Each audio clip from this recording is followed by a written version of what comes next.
He built a financial empire designed to be a fortress for his family. A titan of industry, he mistook limitless capital for unconditional love. As the billions accumulated, a spiritual corrosion began within his opulent walls. The wealth that bought every luxury simultaneously bought alienation, suspicion, and the suffocating pressure of a gilded life. His ascent to global prominence was perfectly mirrored by the widening chasm between him and those he sought to protect. The wife retreated into silence, the children became strangers weighed down by inheritance. This is the profound, damning arithmetic of a man who believed money was salvation, and learned too late that he had mortgaged his soul to pay for the destruction of his own household. A monolith of polished obsidian and seamless glass pierces the Manhattan sky, bathed in a cold, distant moonlight. The VCT is not merely a building, it is the physical manifestation of absolute financial power. Below, the city is a dizzying lattice of insignificant lights. The top-floor office is vast, silent, and intimidatingly minimalist. The only sound is the nearly imperceptible hum of the central climate control, filtering air Elias breathes but rarely seems to notice. The polished ebony desk is spotless save for two items, a high-security satellite phone and a heavy, leather-bound book. Elias rises and moves to the floor-to-ceiling window. He sees not the beauty of the city, but the vast, complex ecosystem he controls. His entire life has been dedicated to this view, to ensuring his family never suffered the anxiety of scarcity he once knew. The irony is a slow, acidic realization. A memory surfaces, raw and metallic, the boardroom betrayal, 2 months ago. Elias had orchestrated a brutal, unexpected hostile takeover of the last major competitor, his old friend, confirming his identity as a financial conqueror. The exhilaration had lasted 48 minutes. The silence since has lasted indefinitely. Voice tight, overly casual dad. Thought I'd catch you before the security team locked down the perimeter. Still working the old gods. Elias turns slowly, his expression unchanging.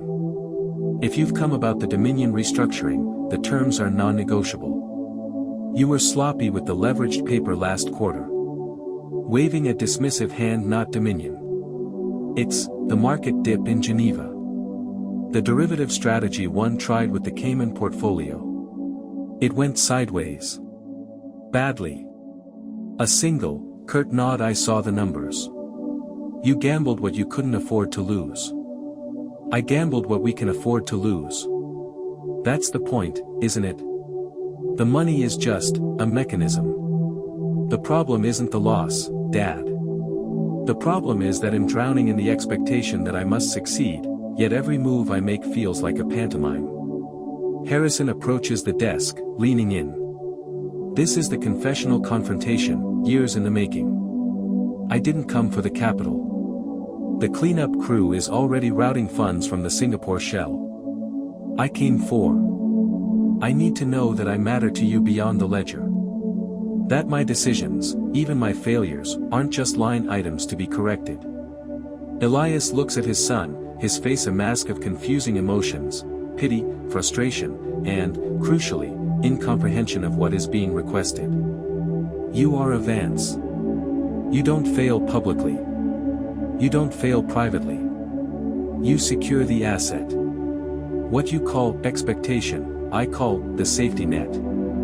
You were given the world, Harrison. You just need to learn how to hold it tighter. He sits back down, reaching for the secure tablet. I'll wire $50 million to your personal holding trust tonight. That should shore up the immediate damage and buy the silence you need. Get it right next time. Harrison stares at the screen. The amount, massive, dismissive, hits him like a physical blow. Elias has answered his plea for emotional acknowledgement with a wire transfer. The very tool meant to solve the problem confirms the depth of the chasm. A whisper of defeat. 50 million. Thank you, Father. For the solution. Harrison turns and leaves without another word, the sound of the door sliding shut sealing the transaction and the emotional distance. Elias returns to his screen, the conversation already categorized and filed away as an operational success, a problem neutralized. He fails to register the ghost of pain left behind by his son. Sunlight streams through the high-arched windows of Blackwood Manor, the sprawling, secluded estate outside of Greenwich, Connecticut. The air is thick with the smell of new money and fresh marble. It is 2005, the year the family moved in, cementing their isolation. The manor is imposing classical architecture, designed more for display than living, a gilded cage. Audrey is profoundly lonely, even then. She remembers telling Elias that this house was too much, too large.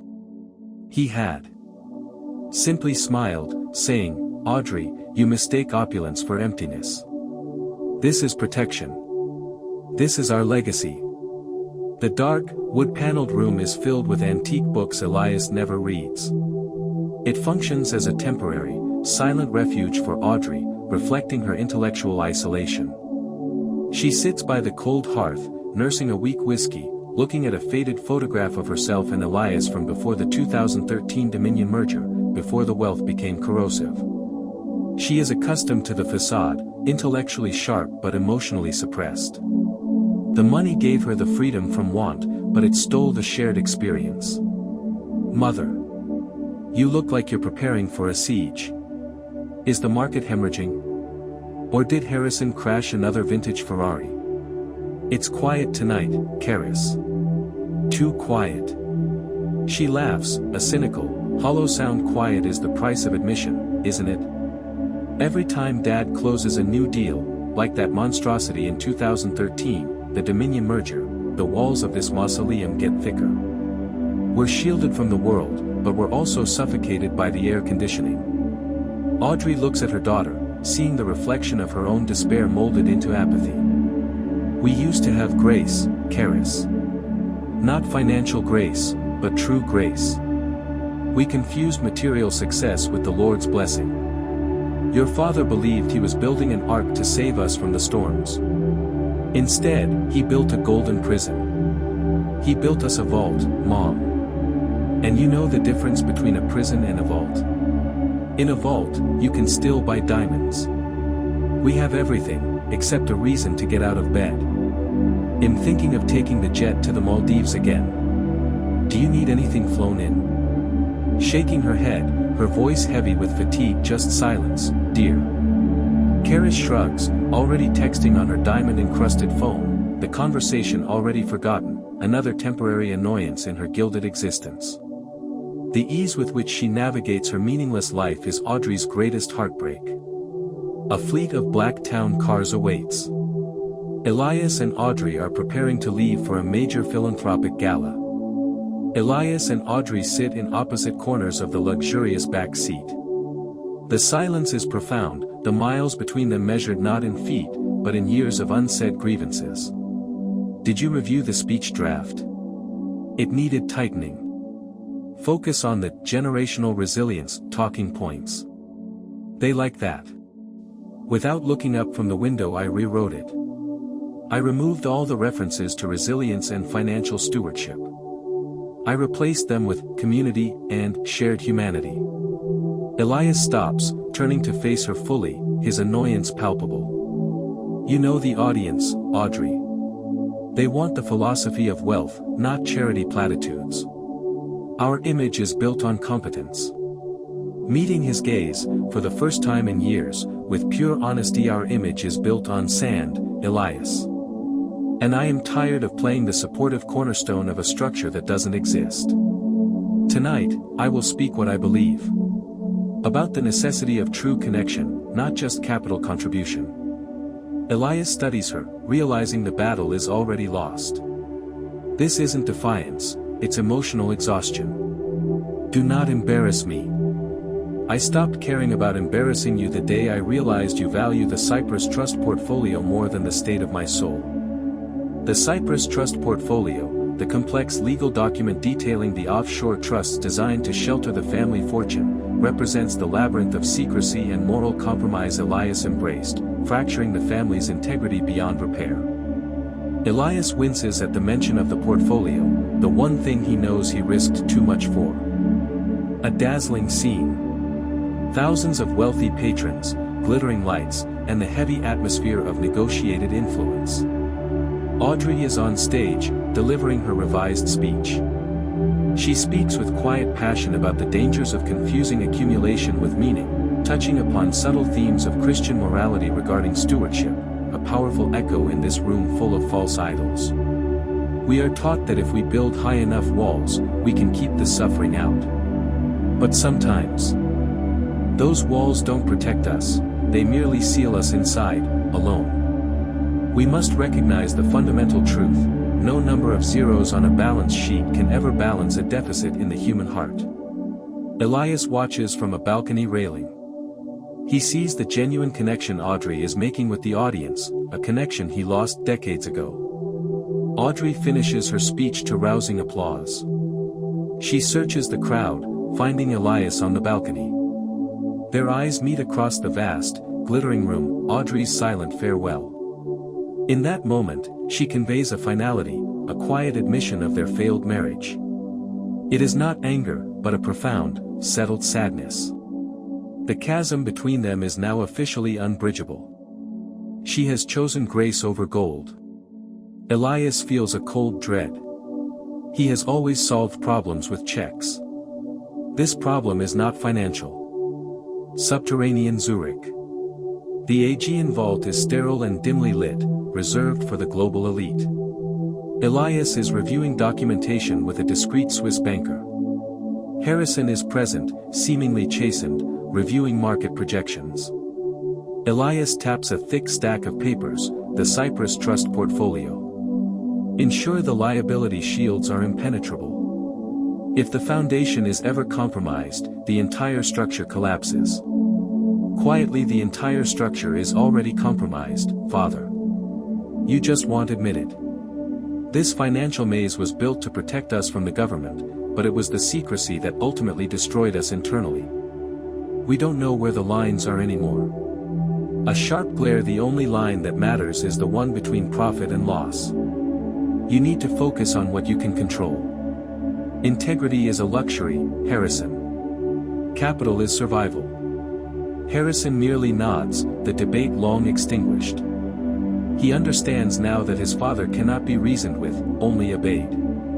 Elias's theology is pure capitalism. The day of the Titan of the Century Award. The office is buzzing with frantic aides preparing for the evening ceremony. Elias is trying to achieve silence before the inevitable roar of global recognition. He pulls out the gold watch again, staring at its simple mechanism. He remembers his own father, a humble, honest man, telling him when he handed over the watch, "Elias, remember that time is the only thing money cannot buy back. Spend it wisely." Elias realizes he spent it all on accumulation. His secretary enters, looking nervous. "Mr. Vance, I'm sorry to interrupt. But Mrs. Vance has left a note for you." Elias takes the envelope. It is simple, cream-colored stationery, sealed with the Vance crest, ironically. He opens it. The handwriting is Audrey's elegant, controlled script. "Elias, I am leaving. Not for financial security, which you have provided in excess, but for salvation. The money has become a wall between us and the true light. You bought us freedom from want, but you stole our fundamental bonds. I cannot breathe the air of this gilded cage any longer. I pray you find the peace you sought when you started this, before the ledger became your god. Audrey." Elias reads the note twice. The words do not trigger rage, but a chilling, internal collapse. He feels the foundation of his carefully constructed world shift. Audrey, the silent observer, the moral anchor, is gone. The note feels like a balance sheet entry: wife, irrecoverable loss. He crumples the note and shoves it into his pocket. The show must proceed. The air is electric. Hundreds of the world's most powerful people are gathered. Media flashes blind the room. Elias Vance is the center of the universe. The ceremony reaches its peak. The presenter, a former US president, announces the recipient. A man who defined the American dream through sheer fiscal domination. A man who won the world. Ladies and gentlemen, the titan of the century, Elias Vance. Elias walks onto the stage to a deafening standing ovation. He is rigid, his public facade impenetrable. He accepts the heavy, crystalline award, the empty apex. He delivers a triumphant speech, summarizing his philosophy of relentless ambition and market conquest. The words are sharp, focused, and utterly hollow. We are told that ambition is a fault. I submit that ambition, backed by unwavering financial discipline, is the highest form of duty. I built this empire not for ego, but to guarantee the untouchable safety of my lineage. I have delivered that safety. I have delivered absolute security. And that, ladies and gentlemen, is the true triumph. He finishes to a roar of applause. He stands there, holding the heavy award, the triumphant flashbulbs illuminating his face. In this moment of absolute external success, he feels an absolute, internal zero. Elias is alone in the back of the car, speeding toward Greenwich. The crystalline Titan award rests on the seat next to him, catching the passing streetlights. He is not thinking of the mergers, or the applause, or the billions. He is seeing Audrey's face in the ballroom, Harrison's desperate eyes, and Kara's cynical shrug. He realizes the guarantee of untouchable safety he provided was purely material, not emotional or spiritual. He pulls out the crumpled note. He understands the phrase, "The ledger became your God." He traded faith in people, in family, in grace, for fiscal certitude. Elias enters the sprawling, silent hall. Dawn is breaking, throwing long shadows across the marble floor. He calls out, "Audrey. Harrison. Karis." Only the echo of his voice answers. The house is impeccably maintained, spotless, filled with priceless art and artifacts, and utterly empty. He walks through the vast living rooms, through the dining hall that seats 40, up the sweeping staircase. He checks Harrison's wing, finding it sterile and unused. He checks Kara's suite, finding it vacated, only a faint scent of expensive perfume lingering. He reaches Audrey's bedroom. The walk-in closet is mostly bare. On the nightstand, he finds one final object, the gold watch, which she must have retrieved from his vest during the gala. Pinned underneath the watch is a single, handwritten Bible verse, "For what shall it profit a man, if he shall gain the whole world, and lose his own soul?" Mark 8 verse 36. Elias sinks onto the edge of the ornate, unused bed. The massive, beautiful room, the centerpiece of his safety net, closes in on him. He is surrounded by the proof of his absolute financial power, yet he is utterly destitute. He has achieved his final goal, absolute market dominance, and now, in the quiet echo of his opulent success, he is forced to confront the devastating balance sheet of his life. Every financial gain correlated directly with an irreplaceable emotional loss. The final reckoning is here. He stares at the gold watch, understanding its lesson finally. The time he spent accumulating what didn't matter is the only currency he cannot buy back. He won the world but tragically forfeited everything that truly mattered: love, grace, and connection. He is the titan of the century, sitting alone in his golden cage. He doesn't weep. Elias never weeps. He processes. His mind, trained over decades to triage global financial crises, attempts to apply the same mechanism to this catastrophic personal loss. He stands, moving toward the vast, empty closet. The air smells of mothballs and absence. He scans the hangars where Audrey's bespoke wardrobe used to hang, noting the specific void left by the removal of her belongings. This wasn't a rash exit, this was planned, meticulous, and funded. She used his own capital to finance her escape from him. The calculation of that betrayal is sharper than the emotional sting. To the empty room, a low, guttural voice: "Unacceptable exposure. Total risk assessment failure." He pulls it out. He needs to review the clauses, find the mechanism she used to leave without triggering financial penalties. He believed the terms of her security were inherently binding, creating a golden shackle disguised as freedom. He opens the portfolio. The fine print swims before his eyes, not of legal jargon, but of moral compromise. Every layer of secrecy, every shell corporation established in tax havens, represented a step away from genuine integrity, a further erosion of the simple, honest foundation he once claimed to protect. This document, more than any other, cemented his belief that the law was a tool for the powerful to exploit, not a standard for the righteous to uphold. He remembers the conversation in 2013, right after the Dominion merger, when the structure was finalized.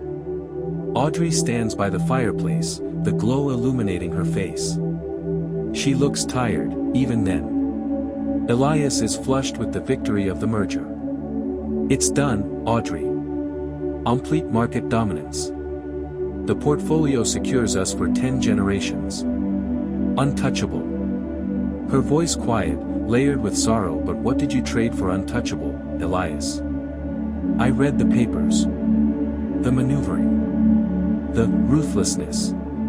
Did you really need to crush them entirely? Is winning only defined by the annihilation of the opponent? Dismissive winning is defined by survival, Audrey. And survival requires superior capital. I secured our survival. You should be relieved. Stepping closer, her eyes sad. The Lord requires stewardship, not mastery. We have ceased being stewards of his gifts, we have become masters of the ledger.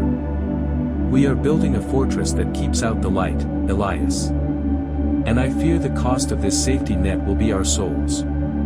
Elias had merely laughed, picking up a celebratory glass of champagne. Sentiment, Audrey. Beautiful, but irrelevant. We are rich. Sentiment is for the poor.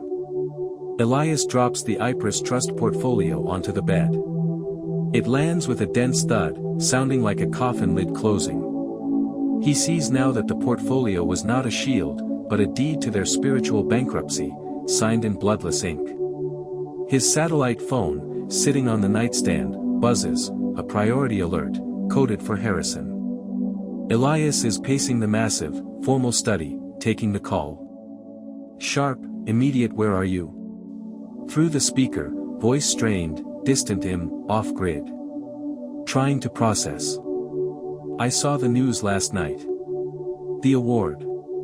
The apex. Congratulations. I need to know if Audrey contacted you. Or Aries. A pause. No. But I saw the note you left for the house staff. You're spinning this as a pre-planned sabbatical. Nobody is buying it, Dad. Especially not the market. The market is a reflection of confidence, Harrison. We control the confidence. Focus on the core assets. We have a liquidity event scheduled in Geneva. Your presence is required. A raw edge enters his voice. I can't. I'm physically ill. Not from the market, but from the realization. I tried to follow your blueprint, Father. I spent 30 years trying to earn that approval, but when you simply transferred capital, the emptiness became absolute. I committed fraud, Elias. Not just against the bank, but against myself. Elias stops pacing. Fraud. A genuine threat to the empire. Elaborate. Now. It was the Singapore shell. That derivative strategy wasn't just sloppy, it was leveraging against an asset I knew was compromised, a shell corporation that technically existed only to funnel funds for the Ypres structure. I thought if I could make a real profit, a staggering one, you would finally look at me and see a worthy successor. A worthy son. Elias listens, not with paternal anguish, but with the cold calculation of crisis management. You exposed the structure for the sake of emotional validation. That level of pathological risk is unforgivable. A broken laugh. Unforgivable. You built the entire foundation on unforgivable risks. What I did was a pathetic imitation of the boardroom betrayal. You crushed your closest competitors and called it strategy. I tried to bypass your system to feel real, and I jeopardized a subsidiary. The difference is scope, not morality. I learned that morality is negotiable when the stakes are high enough. That was your first lesson, wasn't it? The gold watch was meant to signify integrity, but you taught us that integrity was just a liability that needed to be factored out.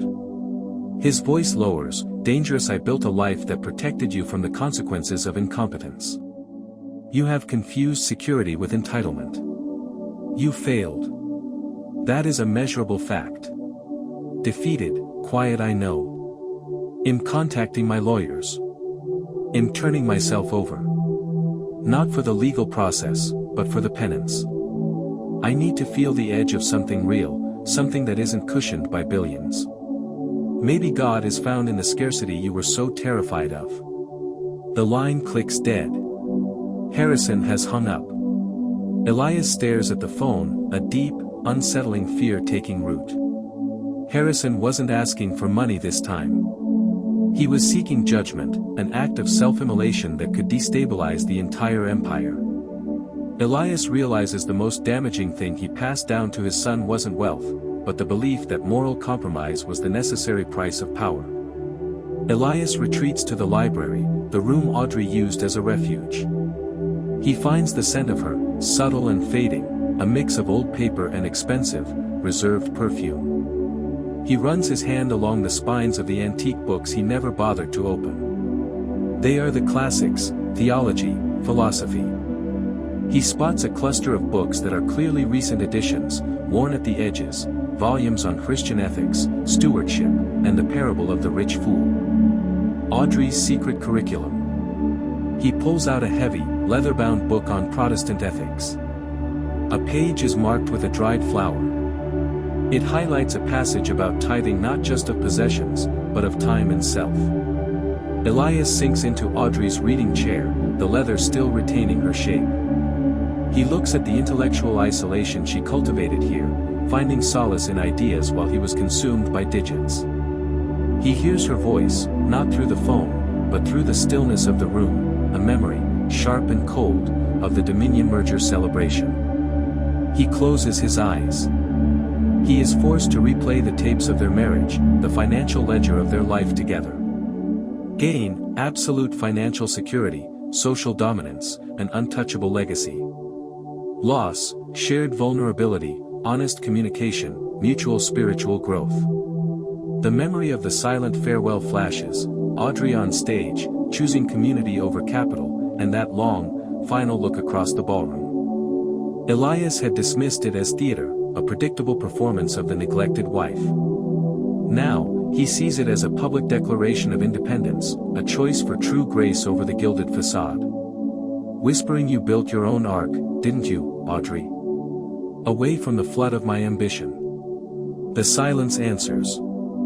Elias understands that her departure was not a rejection of him as a man, but a rejection of the God he served, the Chronos ledger.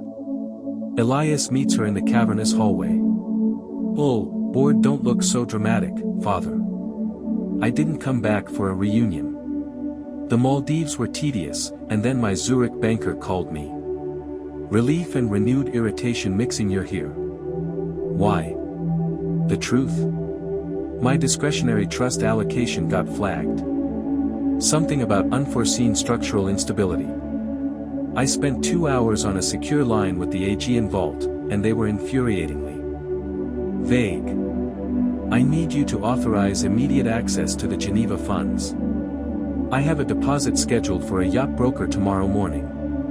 Elias stares at his youngest child, the ultimate product of his protection. She is a woman reduced entirely to her consumption, utterly incapable of seeing beyond the mechanics of her own immediate comfort. Your mother and brother are gone. The estate is fracturing. And you're concerned with a yacht deposit? Adjusting her sunglasses, of course. What else is there? This entire existence, this mansion, the jet, the lack of consequences, it's all predicated on the flow of capital. If the flow stops, we are nobody.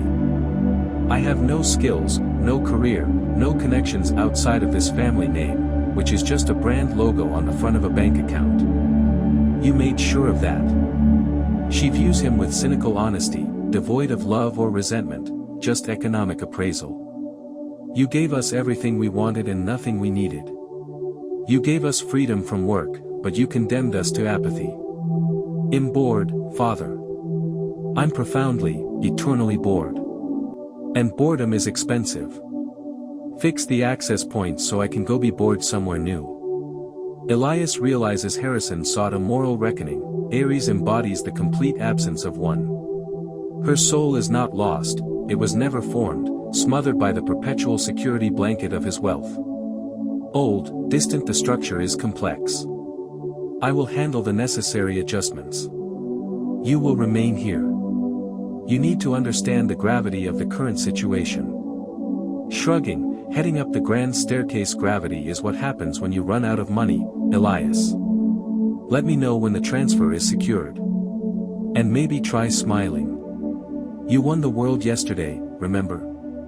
She disappears into the silent vastness of the upper floor, leaving Elias standing alone with the truth. The wealth had not secured their happiness, it had funded their ruin. Elias is flying alone. The interior is lavish, silent. He is reviewing the Ypres Trust portfolio again, looking for the technical vulnerabilities Harrison mentioned. His eyes fix on the gold watch in his vest pocket. He touches it, contrasting the simple, honest weight of the metal with the invisible, complex weight of the billions flowing through Zurich. To himself, time spent. Value assessed. Mr. Vance. An unexpected visit. We've managed the structural instability regarding Harrison and the Singapore incident. It is contained, for now. They walk through corridors lined with seemingly endless rows of stainless steel boxes. This is where the true wealth resides, not in physical gold, but in layers of digital complexity. Elias points to a specific, reinforced door leading to the highest security chamber. The documentation for the Vance offshore holdings. I need to see the originals of the Ypres structure. Schmidt leads him into a small, windowless office within the vault. On the table is a mountain of paper, the Ypres Trust portfolio, various holding company deeds, and the detailed, complex web of global assets. Elias pulls on thin white gloves, a ritual of handling sacred documents. He begins to sift through the files, checking for the exposure Harrison warned about. The moral hazard I accepted when I authorized this structure.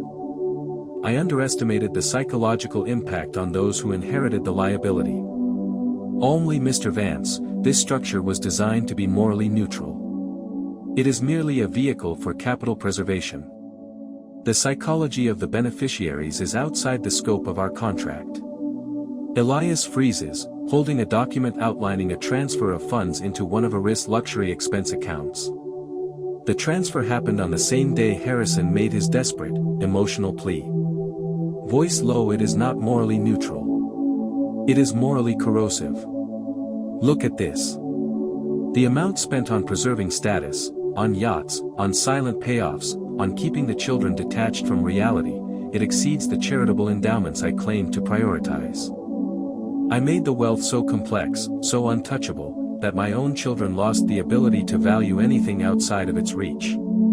He sees the ledger not as an accounting tool, but as a record of spiritual decline. Every defensive legal maneuver he paid for was a withdrawal from his family's moral bank account. He slams the stack of papers down. When I started Vance Financial, I wrote down every transaction in the Chronos ledger. Handwritten. Honest. I knew where every dollar came from. This. He gestures to the digital complexity surrounding them. This is the shadow economy of my soul. I used this structure to bypass the laws of man, and in doing so, I bypassed the law of God. Unflappable with respect, Mr. Vance, your personal theology does not alter the fiduciary responsibilities of the Vance Trust. We are merely the facilitators of your stated will. Elias stares at Schmidt, seeing a reflection of his own younger self, precise, immoral, obsessed only with the certitude of numbers. My stated will was to protect them. But I defined protection through scarcity avoidance, not through spiritual wholeness. I confused the ability to provide for every need with the necessity of teaching them right from wrong. I taught them that money solves everything. And money, it turns out, solved nothing fundamental. He tears off the white gloves, leaving the portfolio scattered on the sterile table. He is finished with the defense. The prosecution, his own conscience, has rested its case. Elias is back in his top-floor office. The city lights are dazzling, mocking his isolation. The Crystalline Titan Award is still sitting on the floor by his desk, catching the distant light. He opens it to the final, blank page. He takes his pen, the simple, steel instrument he used to sign the merger documents, the betrayal papers, the wire transfers. He does not write numbers. He begins to write a final, personal balance sheet, an accounting that transcends generally accepted accounting principles. He writes in his meticulous, firm hand, 1. Absolute Market Dominance Dominion Merger, 2013. 2. Estimated net worth unquantifiable, excess of $50 billion. 3. Physical security Blackwood Manor, Aegean Vault, Private Security Forces. 4. Global Recognition Titan of the Entry Award. 1. Audrey wife, irrecoverable loss. Valued beyond measure. Oath of recovery, integrity. Harrison son, moral bankruptcy. Burdened by entitlement and expectations. Oath of recovery, acknowledgement. Aries daughter, apathy and cynicism. Soul smothered by wealth. Oath of recovery, purpose. Personal integrity, liquidated for capital gains 1995 to 2024. 5. Stewardship, failed. Unfused accumulation with duty. The golden rule was replaced by the rule of gold. He leans back, setting the pen down. The ledger looks foreign. The language of the heart is incompatible with the language of finance.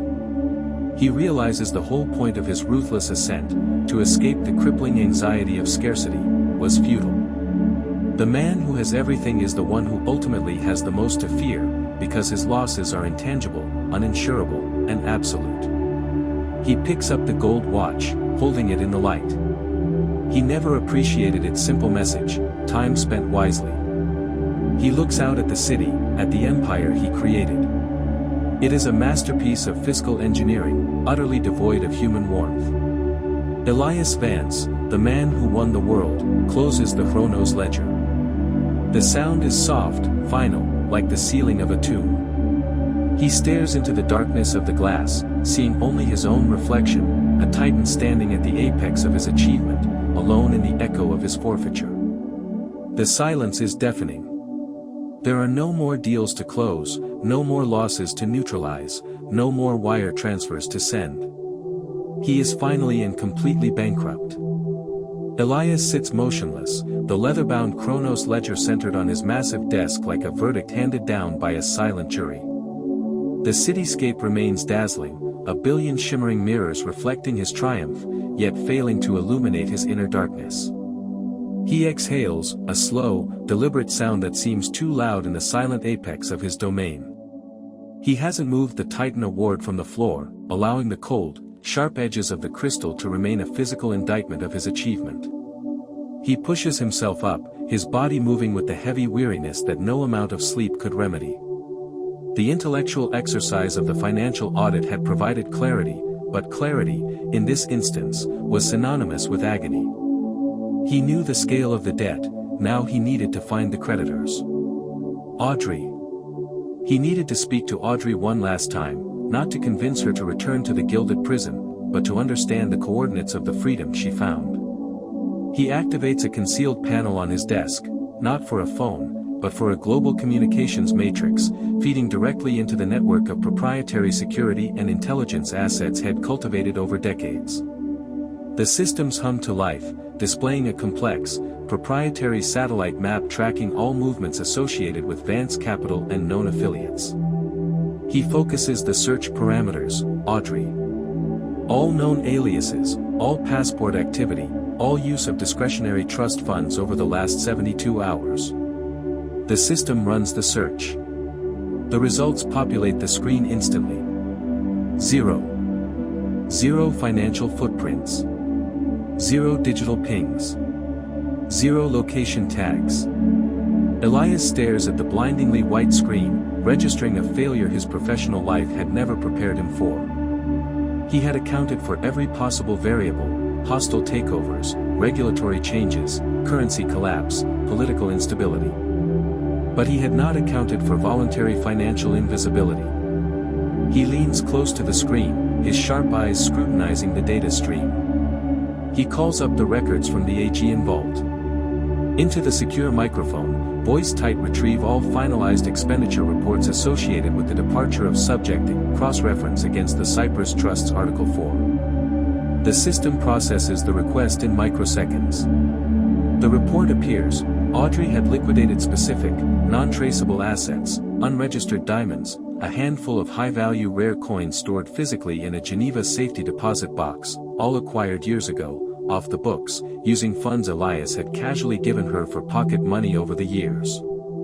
These assets were, by design, outside the Vance financial ecosystem and thus outside Elias' tracking scope. She used his overlooked, trivial side funds to finance her permanent exit. She had recognized the weakness of the system years before he did, that true freedom requires capital that has no owner, no digital trail, and no connection to the institution of Vance. He minimizes the tracking matrix. The knowledge that she used his very blindness, his arrogance that nothing outside his structured world mattered, to escape is a deeper cut than simple betrayal. It was strategic genius, executed with spiritual resolve. The thought of Harrison returns. Harrison sought validation and found fraud. Kara sought comfort and found apathy. Audrey sought liberation and achieved profound disconnection. All three outcomes were financially funded and spiritually disastrous. Elias grabs his jacket. He cannot fix this from the apex. He must walk the ground he ruined. Elias arrives at the manor before dawn, moving through the echoing halls like a trespasser. He heads straight to the library, the place Audrey had quietly remade into a sanctuary of neglected ideas. The room, usually warm with the scent of old paper and the quiet dampness of wealth, feels colder now. He searches the shelves where he saw the recent theological texts. He pulls down the heavy volume on Protestant ethics. The dried flower marking the tithing passage falls out. It is a simple, common wildflower, not one of the exotic, chemically preserved species flown in weekly for the manor's displays. A flower from somewhere real. He notices a gap on the shelf, where one specific book used to sit, a small, worn copy of the New Testament. He scans the floor, the desk, the side tables. He opens the Protestant ethics book again, shaking it lightly. A plain white envelope, sealed with a glob of wax, slides out from between the pages. It is addressed to him, simply, Elias. His hands, used to signing documents worth billions without a tremor, shake slightly as he breaks the seal. Inside is not a letter, but a single, folded sheet of paper. On it, Audrey's elegant script. Elias, the gold watch you carry represents integrity. The Chronos ledger represents the time you spent creating the mechanism that destroyed that integrity. I found that I could no longer live within the geometry of your protection. I have not taken any funds that were not already designated for my use. I have only chosen to use them for true purpose. The Lord provides not through excess, but through grace. That is the lesson I have sought to internalize, far too late, but not, perhaps, too late for the children. Do not follow the money. It will only lead you back to your own reflection. Follow the absence. Audrey, there is no return address, no hint of her physical location. Elias sinks into the leather chair, clutching the note. He had defined his life by accumulation of capital, assets, power, and secrets. Audrey had defined her freedom by absence of dependency, absence of material constraint, absence of spiritual debt. He understands the clue is not financial, but spiritual. He must look where his influence is absent, where his money holds no weight, where the laws of the market are superseded by the laws of conscience. He stares at the dried wildflower on the carpet. He retrieves it, studying its fragile structure. He had only ever seen flowers flown in from Holland, perfectly refrigerated, flawless. This one was imperfect, real. He calls his private security detail, not his intelligence unit. A cold command: pull all records on Audrey's movements in the last 5 years. Forget financial data. I want to know about her physical interests. Where did she request transportation? Where did she spend time that was not a social obligation? The details begin to flow back: a cancelled trip to the Italian Riviera, a discreet donation, cash, untraceable, to a small, specialized organization based out of the American South, dedicated to aiding families of failed corporate victims. Elias had crushed many competitors during the Dominion merger. This organization offered aid to the families whose lives he systematically ruined. Elias locates the organization's headquarters, a mission retreat center on the Gulf Coast. A place dedicated to rebuilding lives shattered by the very forces he commanded. A place where money is a tool for service, not a weapon for dominance. He had found the coordinates of her moral center. Elias is flying commercial altitude, but in his own jet. The opulence feels suffocating. He tries to read the legal briefs from the Zurich bank about shoring up the Harrison-induced instability, but the words blur. He pulls out the gold watch. He opens the simple casing, looking at the inscription inside, a simple Bible verse his father had etched years ago: "For what shall it profit a man, if he shall gain the whole world, and lose his own soul?" He looks at the inscription, then at the Cyprus Trust portfolio lying open beside him, its clauses detailing the labyrinthine escape routes from fiscal responsibility. He realizes the whole structure was designed to protect him from that precise spiritual audit. Whispering to the empty cabin, I confused the world with the balance sheet. I thought if the numbers held, the soul was safe. The pilot's voice crackles over the internal intercom. "Mr. Vance, we're beginning our descent into Louisiana airspace. Estimated time to ground transport connection, 30 minutes. Elias nods, the acknowledgement mechanical. He is descending from his sky-high domain to the earth, to the place where scarcity breeds humility, and where his money has only one use: restitution. The center is a cluster of simple, whitewashed buildings, sun-bleached and worn by the humidity.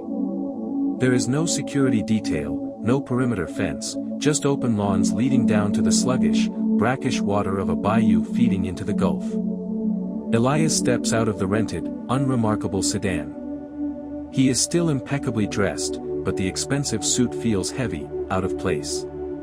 He carries nothing but the gold watch and the Chronos ledger, wrapped tightly in his briefcase. The air smells of salt, decay, and life. A group of volunteers is hauling supplies from a small truck, preparing for a distribution event. Their clothes are simple, their hands calloused. They move with a shared sense of purpose that Elias hasn't witnessed since the early, frantic days of Vance Financial in 1995, before purpose was replaced by profit.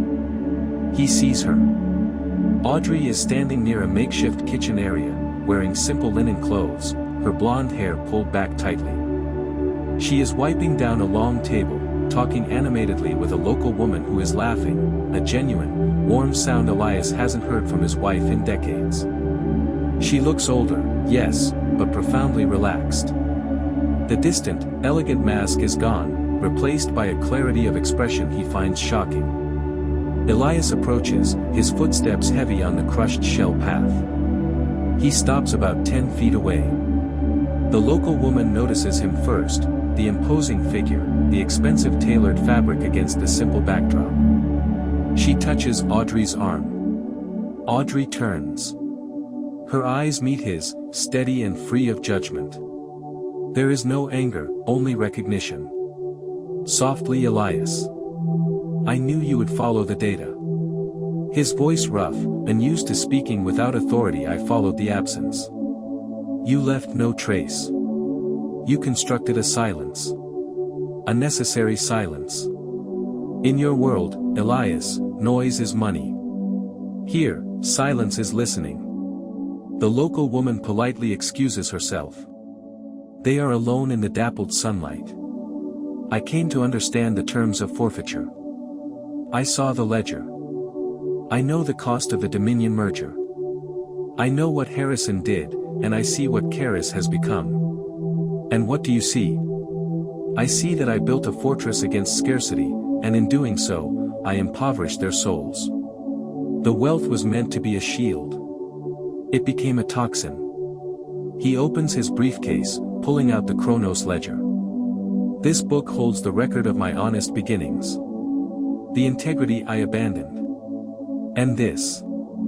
He gestures to the briefcase, which also contains the rolled-up Cyprus Trust portfolio. This holds the record of my compromise. I came here to tell you I will dismantle the structure. All of it. The complexity that drove Harrison to recklessness and Karis to apathy. Shaking her head gently, you are still approaching this as a financial problem, Elias. You are still trying to solve an emotional and spiritual crisis with a logistical restructuring. I don't understand. I am offering to liquidate the very foundation of my empire. To choose integrity over impunity. Liquidation is still an act of mastery, Elias.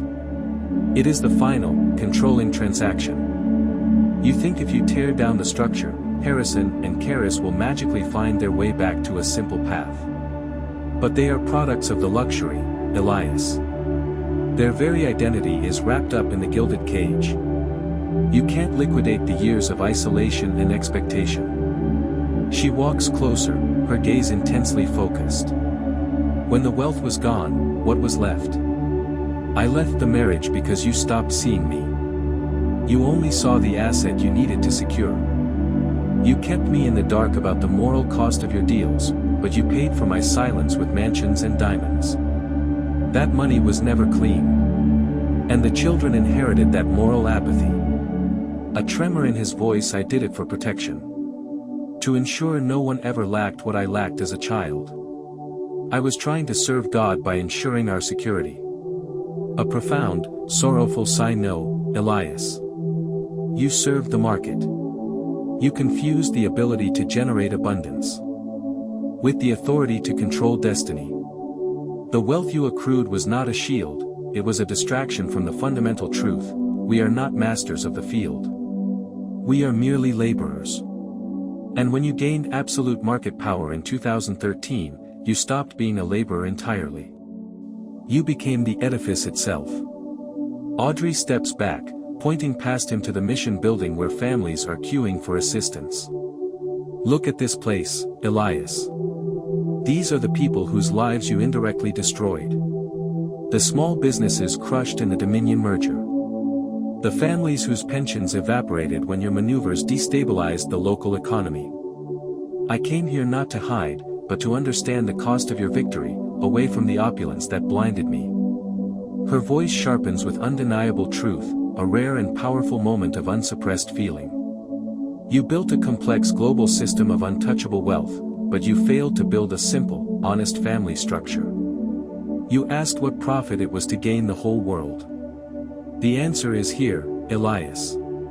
The profit is isolation. The profit is a lost son and a daughter who despises the very abundance you created.